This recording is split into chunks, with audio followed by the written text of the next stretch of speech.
And here we are now, joined with friends and family from Rainbow Six Siege. Community developer Craig Robinson, better known to the world as It's Epi. And then over here, Alex or Zironic. And I think we're going to go with the fact that you are you were part of the Ubisoft star player family. You still are. Last year you were here, smiling, shining. You are a former pro player with Rainbow Six. You are an analyst. And obviously that beard is a thing of beauty as well. Anything I missed? No, thank you. I think that's spot on, yeah. Cheers. Feeling good? Good.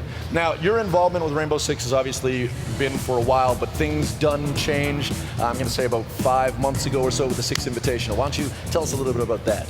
I was lucky enough to be analyst on the second Six Invitational we had, which was amazing. It's been twice as big as the first one, and pretty much just everything is growing bigger and bigger. So let's just take a step back for those of us who don't know what the Invitationals are. Craig, can you tell us a little more about what the Pro League Finals are exactly? Absolutely. So every 6 months we have an event where we bring the best teams in the world to one city for a LAN final, and they kind of duke it out over the course of a weekend to figure out who the best team in the world really is. Okay, so a couple weeks ago it was Atlantic City for the Season 7 finals, and I want to take a look at the grand finale. And we had Pentasports, and we had Team Liquid, and we had a bit of a rough start in match 1. Let's check this out. Map 1.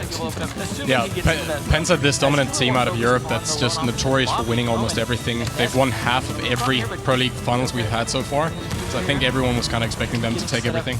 Yeah, and what are we looking at in this clip right here? Penta's on the orange side and Liquid on the blue, and Penta's just about to take first map 5-1, which is something we don't see often. Why do we not really see that too often at that level of play? Teams are just getting so close that it's not something common, and when it happens, it's normally the team getting the lead early on that just wins everything, because momentum means everything. So after this first map was played out, it was pretty much expected that Penta was going to run away with it and take the win? Yeah, definitely, but it didn't look like Liquid lost their mentality, as we'll see later. Well, we'll see in map 2, the underdog Team Liquid will catch up to Pentasports. So why don't we see how they did in map 2? Roll the clip. Now Fabian will run on into the hall. He'll pop his E1D. You see here the Jaeger is spotted and a bullet will go down.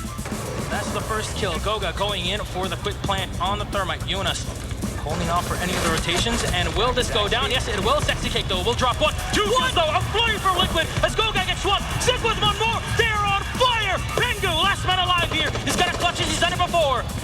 So he's waiting. He spots the one player. Zig is somehow still alive, but he gets shot from the side. Ladies and gentlemen, Team Liquid, they survive. And we'll see a third map. The revenge from last year. Liquid almost going down. They bring it back in. The energy on this team is absolutely insane. So after that second map, we had a really close matchup between Liquid and Penta, and we were headed to our third and final map where we were going to figure out who the best team in the world is. Let's roll that. So, Alex, in this map, what's happening? What are we looking at with Liquid versus Penta? Well, after a map and a half, it seems like Liquid finally found their old style of playing, which is the Brazilian way. It's brute forcing, just powering their way through. Penta has this called EV Plus game style, which comes from poker and chess, where you always take the right choice, so to say. They'll go with the option that is more likely to win, and Liquid just brute forces through that. What does that mean, the right choice? If you have two options, one is a 80%, one is a 60%, they will always go with the 80%, but that makes them predictable in some way. You're playing up against a harder, I guess a harder strat if you choose to brute force through that, but they made it work. So what Team Liquid was doing was leaving certain avenues of approach open and vulnerable on purpose. Yeah, they were basically baiting them into taking these choices, right? Absolutely, and Team Liquid won the finals. They won the whole thing. What does that mean for these players, but also the Latin American community?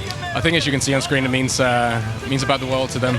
Sick, letting a little cheer go there, and it's not just for the Brazilian community of the Latin America. It's for everyone in Siege. It was huge.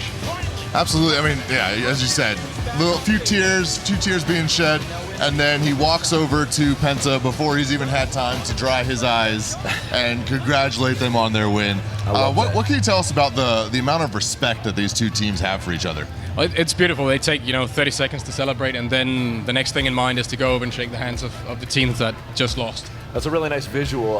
But as we move things forward, obviously, you know, with Rainbow Six Siege, it's always in motion. There's always something happening. There's always changes, improvements.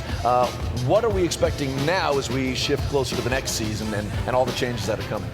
Well, with the pick and ban coming, teams are going to have to change the whole way they play. It's going to be much more adaptable, like mid-round, and the way strats are built is going to change in the favor of the dynamic teams as well.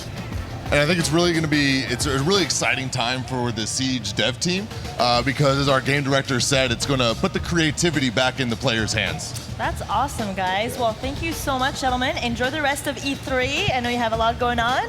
And so I think we got some gameplay. More gameplay. And you know what? We might just see a little bit more Rainbow Six Siege.